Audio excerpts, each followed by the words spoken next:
সাবেকি রান্না আপনাদের সঙ্গে শেয়ার করব স্টেপ বাই স্টেপ।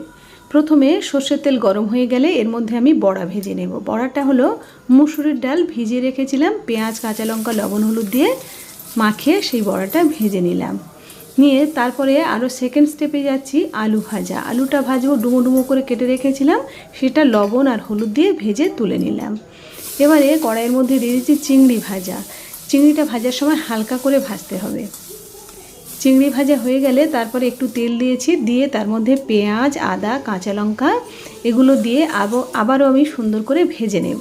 নেওয়ার পরে এর মধ্যে দিয়ে দেব টমেটো, তারপরে দিয়েছি হলুদ লবণ আর লঙ্কার গুঁড়ো দিয়ে এই মশলাটা সুন্দর করে কষিয়ে নিয়ে ভাজা আলুটা এর মধ্যে দিয়ে দেব। আলুটা সিদ্ধ হয়ে গেলে বড়া আর চিংড়ি দিয়ে তারপরে বাটা জিরে মশলা দিয়ে আমি নামিয়ে নেব। কেমন লেগেছে জানতে ভুলবেন না, ভালো লাগলে লাইক দেবেন।